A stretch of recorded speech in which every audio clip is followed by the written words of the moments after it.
Hello. How is everyone? How I'm enjoying May. There is snow outside. It snowed all day.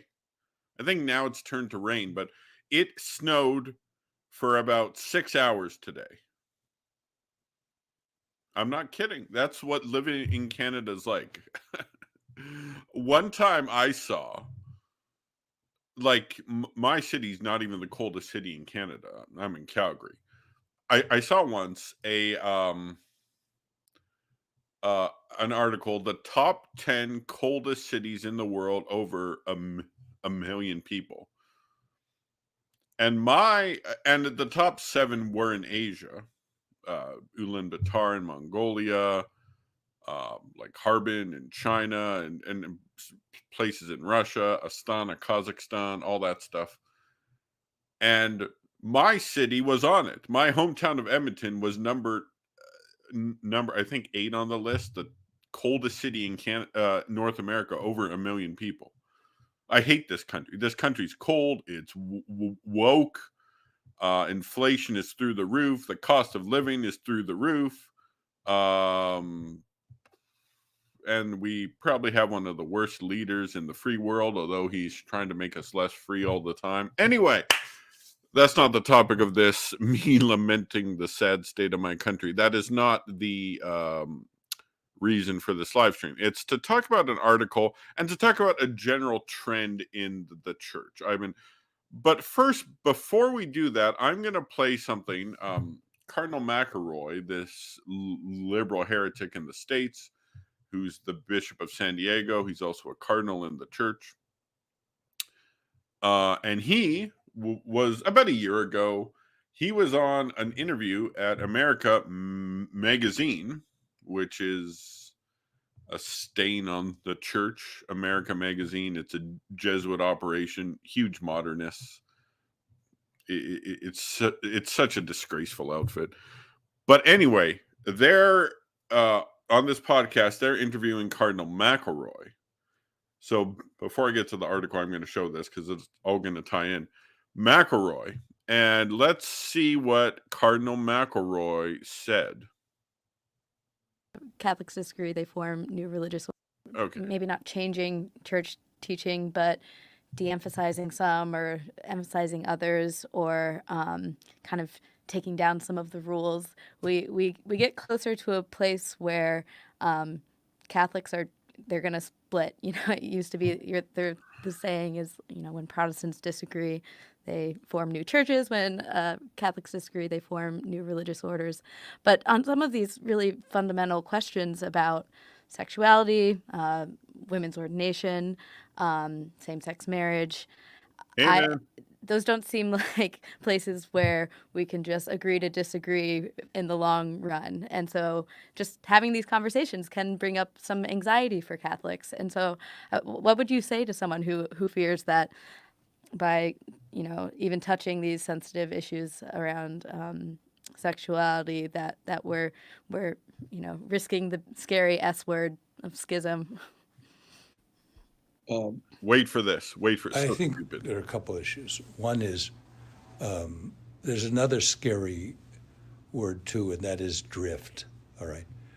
By not addressing some of these issues of inclusion, we're losing the younger generation. That's, in my own view, it's clear that's a big part of the drift of young people away from the Catholic Church, is very uncomfortable feelings about issues like on women and LGBT in terms of the life of the church. That's one thing. I know what you're thinking. What's up, other Paul? I know what you're thinking. How can someone be that bone-snappingly stupid to say, well, unless we don't bow our knee to the culture, we're going to lose the younger generation? Well, let me tell you something. To all the Cardinal McElroys out there. Cardinal McElroy, Cardinal Supich, you've lost the younger generation. They're gone. We live in a world, in almost everywhere in the world, and certainly in the West, religion in the West, Canada, States, Australia, where Paul is from. What's up, Paul? Europe, and pretty much everywhere in the world, but certainly in the West, religion is 100% optional. Yes, there are churches out there, but most people don't go to them. Most people just stay home on Sunday morning and do something else. And the truth is, I know Catholics who are lapsed, who are no longer going to church, who would like to see the church have female priests, sacramental gay marriages in church, not like a kind of casual, random, spontaneous blessing of a homo couple in a non-church. That garbage. None of that. No, full sacramental homo marriage, full female clergy, not deacons, but the clergy, and even bishops. People, those lapsed Catholics will say, wow, I'm glad you did that, church, but they're not going to come back. Why? Because I know how my generation thinks, how the millennials and the Gen Z folks think. My sister is a lapsed Catholic. She's not going to come back and she's woke. She's woke, and she believes in woke ideology. And if the church became woke, she wouldn't go back to church. I'm sorry, but you need to understand how people think. I know he's a cardinal down in California. He probably sips martinis with Gavin Newsom and all those other degenerates, Pelosi. And the truth is, woke religion, what's called liberal Christianity, it worked in his generation. That's why he thinks it'll work for every generation. But no, it's not going to work. Because society is so far. Because back in his day, when he was 10 years old, when the church bowed its knee to society was, well, not Christian, but more Christian than it is now. But now, in the day and age where you've got acronym propaganda or alphabet propaganda, I don't want to say the actual acronym, everywhere in the culture, and it's like, well, the church needs to become that too, or else we're going to fade into obscurity. No. The truth is, those people who you want to go to church will never come back, no matter how woke you get. Look, has Pope Francis, he's quite liberal compared to his two predecessors. Has he brought any people back to church? I remember once I was talking, I was on a walk, I was on a bridge, and I talked to an Irish guy from Ireland. Of course, he grew up Catholic, not going anymore like most Irish people. And he himself said, he was like, well, yeah, Pope Francis almost got me back to church.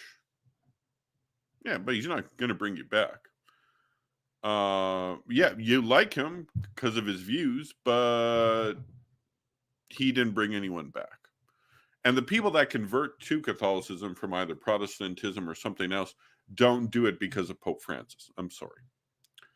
And don't do it because of the views of Cardinal McElroy. Religion is 100% optional. And if the church is going to be like secular society, people are going to go to secular society where they know it's real, not the church, because they know traditionally what the church teaches, and okay. So, and larger point, there was an article on the Associated Press. Let me just bring this up, remove from studio, present, share screen. Now, it's an article about the American church. Is it on the screen now? Yes, it is. Okay. It's an article, A Step Back in Time. America's Catholic Church sees an immense shift toward the old ways. And it basically talks about how people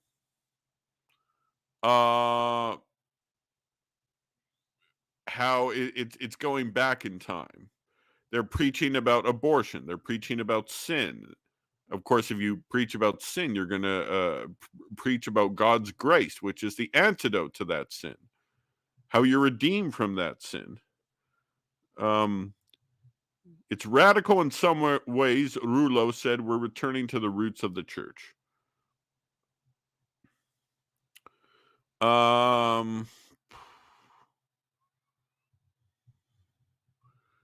Where am I? Okay, it says sin here. Yeah, it says so much was changing. Sermons were focusing more on sin and confession. Priests were rarely seen without cassocks. Altar girls for a time were banned. Praise God. I've got a link to this article down there. But the thing that's amazing about this is the secular media. So the transition that's happening in the church in the States and globally is even being noticed by the secular media. They know that Pope Francis's views are not the mainstream in the church and far from the majority. I'll give you two examples of this. You have Traditionis Custodes. He drops the atomic bomb. But most priests didn't do anything about it. Most resisted until Cardinal Roche had to strong arm them. And still, a lot are resisting. Watch Mass of the Ages, episode 3. Second example, Fiducia Supplicans. Look at the amount of global backlash that came from Fiducia Supplicans. Yeah, Fernandez tried to be cute. He tries, oh yeah, non-church, non-liturgical setting. No, didn't work. Sorry. Keep in mind, this is the same Cardinal who wrote the spiritual version of 50 Shades of Grey. That man who is so disgusting. Just look at Fernandez. He is absolutely sickening to look at, Like just knowing he wrote about the spiritual version of 50 Shades of Grey. And just like the whole dynamic is changing. Yeah, exactly. So basically twice Francis was firmly rejected. Okay. Across the U.S., the Catholic Church is undergoing an immense shift. Generations of Catholics who embraced the modernizing tide sparked in the 60s by Vatican II are increasingly giving way to religious conservatives who believe the church has been twisted by change and the promise of eternal salvation replaced by guitar masses, parish food pantries. Okay, there's nothing wrong with that. And casual indifference to church doctrine. Yeah, well, that's the biggest thing. Doctrine is not being practiced. Well, it's starting to be preached, and because doctrine is divisive. I'll tell you why people like Pope Francis and Cardinal Fernandez and Cardinal McElroy basically say we have to ignore church doctrine. Like they don't say. Well, Cardinal McElroy has basically said this, but the reason that it's not emphasized as much, you don't emphasize doctrine, is because they believe their generation, the post-World War II generation, is if we take our religion seriously and preach the doctrine, there's going to be another Holocaust. That's what they believe. I wish I was kidding. I know it's part of that generation. Like, I try to understand how people think.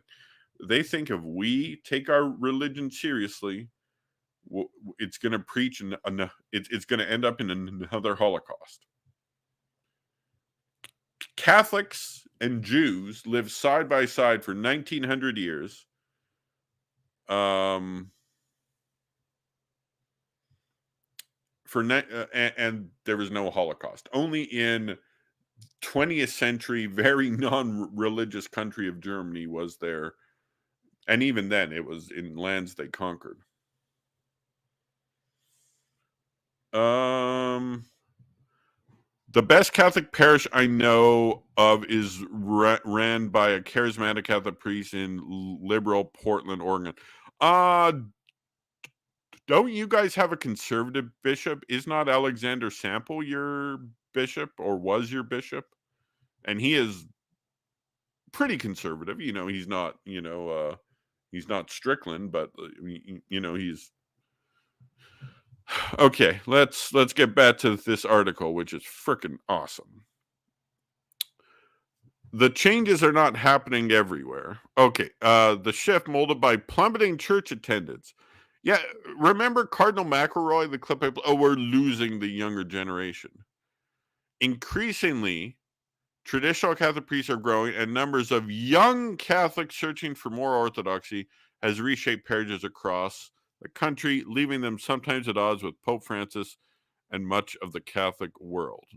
Not much, but a fair amount, especially the bishops in Europe. The bishops in Europe are, but they're going to die out eventually. I talked to a guy, he's in a country, I won't say, in Western Europe, and he says that all the young priests are hardcore conservative. Okay, the change is not happening everywhere. There are plenty of liberal parishes, plenty that see themselves as middle of the road, despite their growing influence. Conservative Catholics remain a minority. But okay, it's a minority that's active in church life. The who's active in church life? About 80% of people that identify as Catholic don't go to church. In fact, my sister and her husband will probably still identify as Catholic. Heck, my dad still identifies as a Lutheran. The last time he's been to a Lutheran church, probably a couple decades. All right. Okay. The progressive priests who dominated the U.S. church in the years after Vatican II are now in their 70s and 80s. McElroy, sorry. Many are retired. Some are dead. Younger priest surveys show are far more conservative. And by the way, it's not just America Magazine recently had a podcast about this. They're all worried that the young priests will, like, they don't know how to it's like, oh, don't they know there are LGBT Catholics, divorced and remarried? They're worried. They're worried. It's not just the seculars who are noticing this. They say we're trying to restore what us old guys ruined, said the Rev. John Forliti, 87, a retired Twin Cities priest who fought for civil rights and reforms in Catholic school sex education. Sounds like a degenerate. Doug Kozel, an outspoken 72-year-old priest at Blessed Trinity Parish in Cleveland, was blunter. They're just waiting for us to die. They're not waiting for you to die. They're changing the parishes right now. You see, they're not waiting for you to die. Yes. As St. Maria Goretti once steeped in the ethos of Vatican II, many parishioners saw the changes as a requiem. I don't want my daughter to be Catholic, said Christine Hammond, whose family left the parish when the outlook spilled into the church's school and her daughter's classroom. Not if this is the Roman Catholic Church that is coming. Well, preaching about sin and confession, that's the church. That may have been ignored for a few decades by large portions of the church, certainly in America, but it's not anymore. That's what we teach. They often stand out in the pews with men in ties and women sometimes with the lace covering that all but disappeared from American churches more than 50 years ago. Often, at least a couple families will arrive with 4 or 5 or even more children. Yeah, come to my parish. That's like a below average family. Signaling their adherence to the church's ban on contraception, which most American Catholics have long casually ignored. And I'm sure Cardinal McElroy wants that repealed as well. They attend confession regularly, meaning they acknowledge that there's sin in their life and their need of grace, and adhere strictly to church teachings. Many yearn for masses that echo with medieval traditions: more Latin, more incense, more Gregorian chant. We want this ethereal experience that is different from everything else in our lives, said Ben Rouleau, who until recently led St. Maria Goretti's young adult group, which saw membership skyrocket even as the parish shrank amid the turmoil. They are, Rouleau said, happily out of touch with a liberal city like Madison. It's radical in some ways, Rouleau said. We're returning to the roots of the church. Well, God bless Rouleau. Rouleau. Gotta love those French names. Some nom français.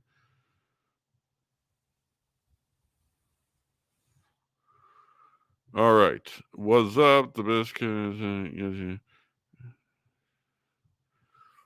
Yeah, I totally like to collab with those people. Like they're solid. I like the stuff he does. If he wants me to come on, I'll come on. I think I've had some interaction with him.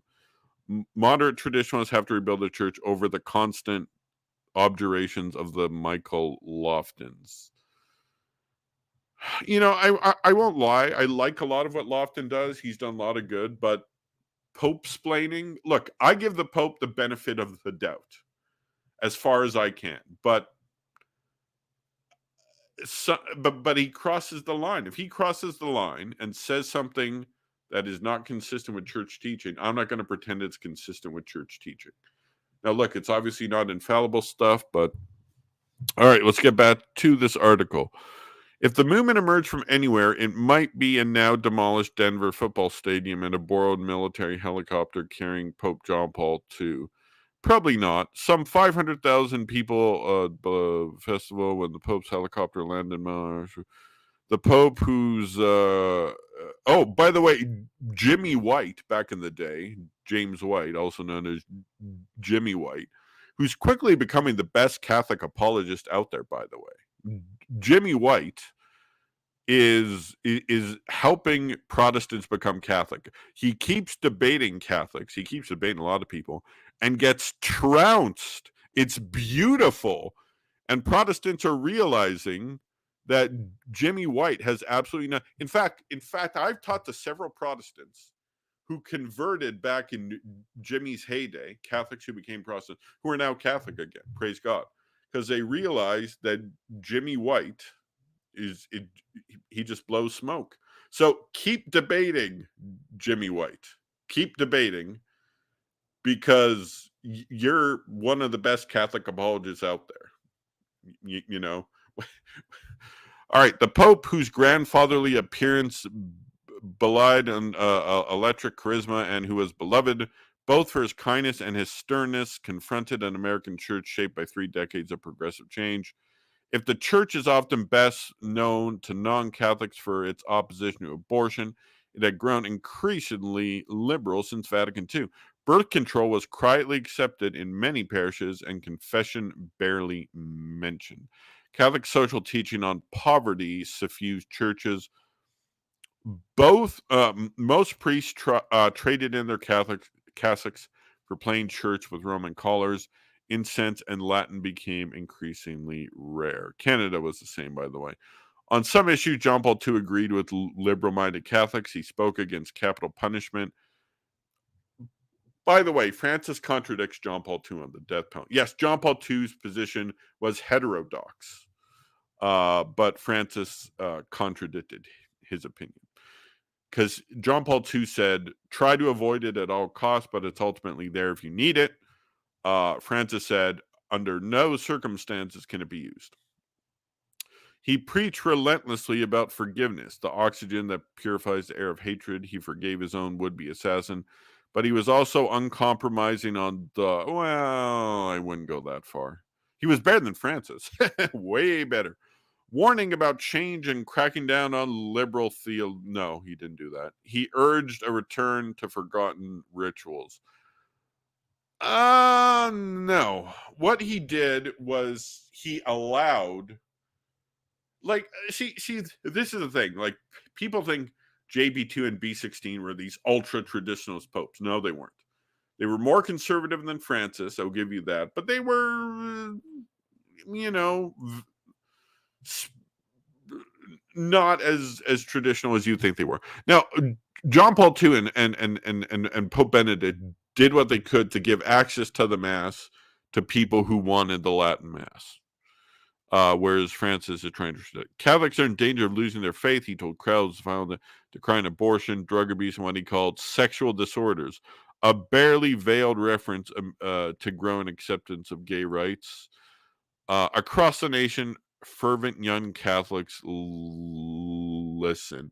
Look, I don't think that this trad movement in America has anything to do with John Paul II coming to America. Anyways, Newman centers which serve the Catholic University students become increasingly popular. So did Focus, a traditionalist, or is Focus traditionalist? I don't think they are. I mean, they're probably conservative Catholic media group, particularly the cable TV, EWTN, I promise. Today, conservative Catholic America has its own constellation of online celebrities aimed at young people.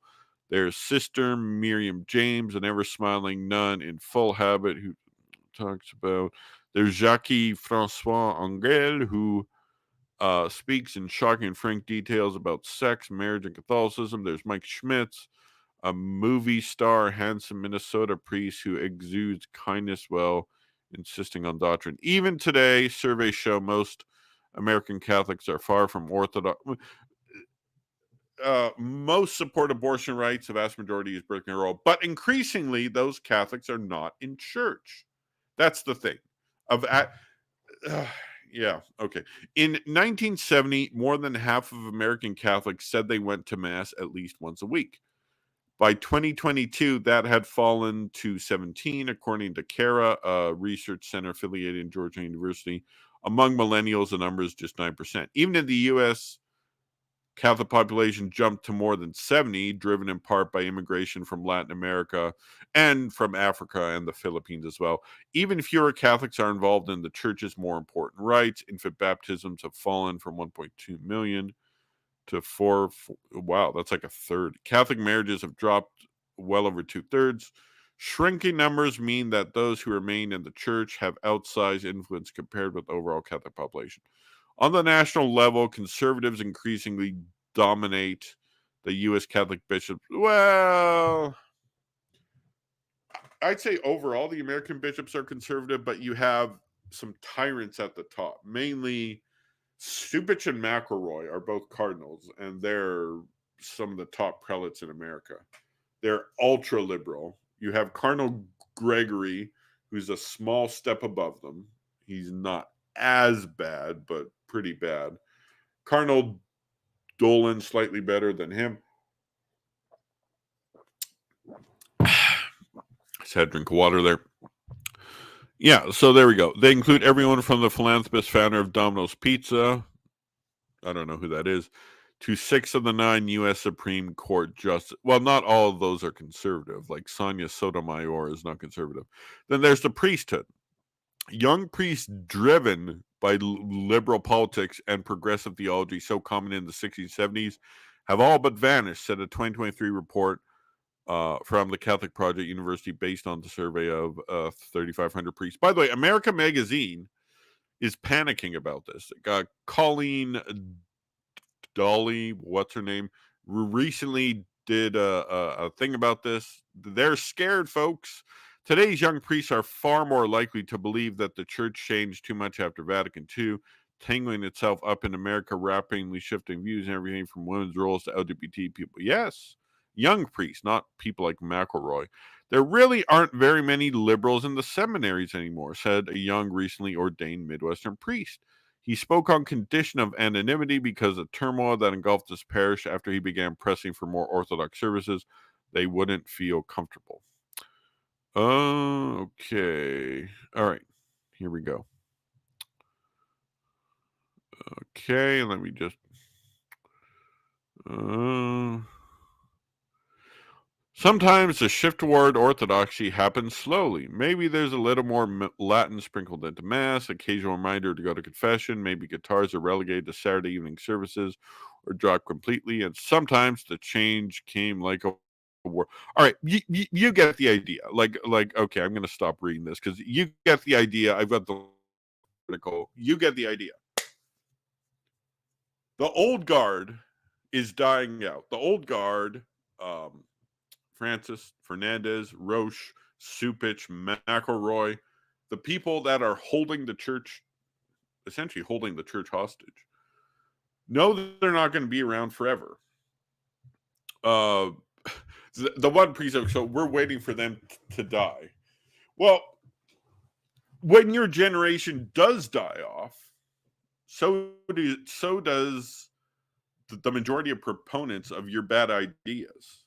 Because let's face it, you guys are. It's not the young, recently ordained priests that are trying to get female deacons or so. By the way, you hear that that proposal again on America Magazine about how you have to. There can't be a transitional diaconate. You got to have the holy orders, and the diaconate has to be completely separate. Well, let me tell you something about and the fact that this was proposed by Supich and McElroy is troubling. John, before I forget, I want to contact you. Can you put your email somewhere or something like that? Because I'd like to collab. I'd like to have you on my channel. So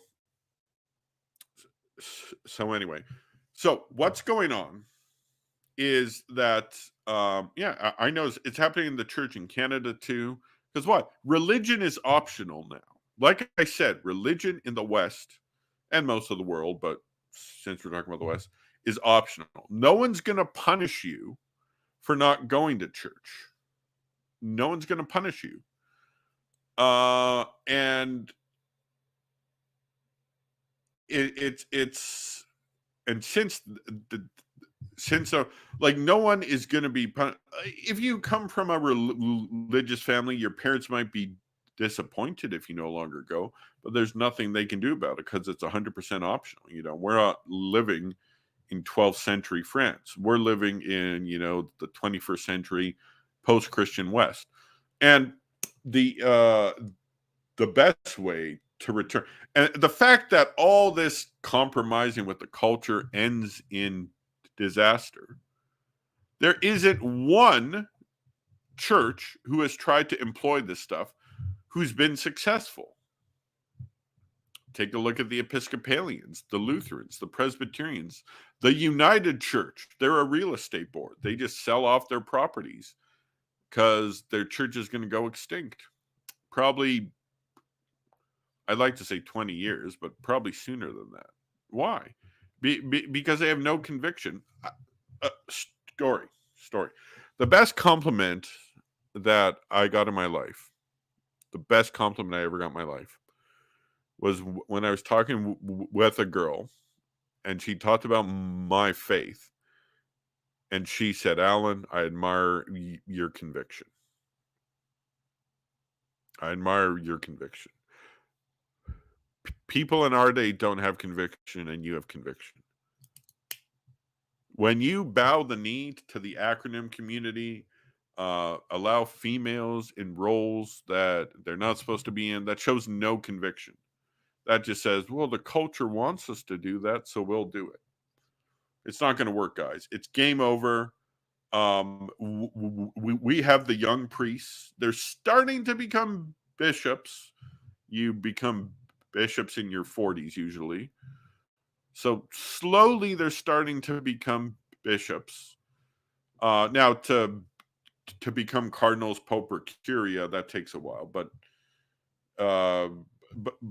But time is not on your side, all of you modernists. America Magazine. Now, when we get a good pope and the modernist heresy is crushed, it'll be a glorious day. All of you people who got scared and ran to the Orthodox Church because you thought it was, this is the base church. The base church that, by the way, has some of the worst church attendance in the world. At Christmas in Africa, in Russia, the biggest Orthodox country in the world, only 1% of the people of Russia attended. And that's it's essentially a national church, and national churches are a recipe for disaster. Every country that has a national church is eventually going to collapse. But the point is, the point I'm trying to make is all you guys that ran away because you thought some other church was based and non-compromising, you're going to miss out on the glory of the crushing of modernism, where sin and confession will be preached, the social teaching will be preached, the sexual ethics will be preached. It'll be a glorious day. And I pray that people like McElroy repent of their heresy, because they are heretics, and turn back to Christ, submit themselves fully to him and what the church has taught for 2,000 years. And again, I'm going to say it's going to be beautiful. If you're not Catholic yet, there's some non-Catholics in here,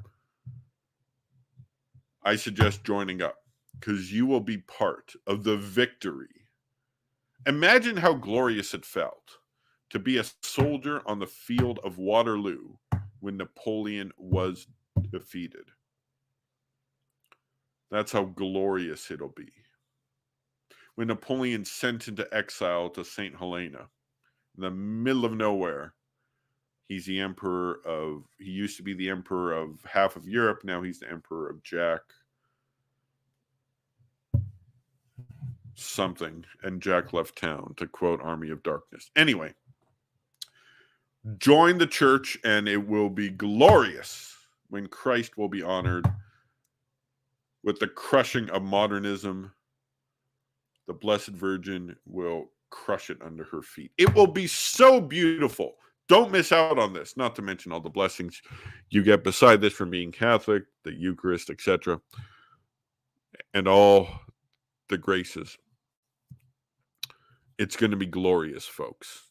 Even the secular world knows it. The modernists and the church know it. America Magazine knows it. In Western, again, I talked to someone in Western Europe who goes to church. He said all the young priests are amazing. It's changing, folks. And McElroy needs to know that, because he's a heretic. Slim Jim Martin, that piece of human waste, you know, who promotes the acronym lifestyle. They will be, what if you're a bishop, if you're the bishop of his diocese and you claim to be Catholic, you suspend him immediately. Boom, you're suspended, or at the very minimum, tell him he can't talk about the LGBT issue. But if he's still alive when the modernist heresy is crushed, he might be, or he might die of something else. If he's still alive, he will be excommunicated.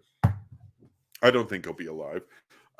How long until the modernist heresy is crushed? A lot of factors are in there. I think it'll be between 10 and 30 years. Because even if Pope Francis, if he dies tomorrow and we elect the new Pope by the end of the month, and say it's Cardinal Sarah, Cardinal Erdo, or whatever, if that happens, because even if that happens, a lot of things need to happen first. It takes years to replace the bishops and all that stuff. So 10 to 30 years, and it'll be glorious. All you people that went into schism because you were sick of Pope Francis, and that's the reason. I know what you'll say. Well, I looked at the evidence. Well, you were frustrated because of the Pope, so you were a motivated buyer, and so all that evidence looked good. And all the you never read St. Robert Bellarmine, because he refutes everything. Anyway, all right. Anyway, I hope you guys enjoyed me talking about that article. Go read that article. I got the link in the description. The modernist heresy will be crushed. America will play a role, but every country will do their role. The young priests are going to do it. Francis and the modern liberals don't have forever. In fact, they have very little time left. Anyway, God bless you all. What's a good apologetic for the cadaver synod?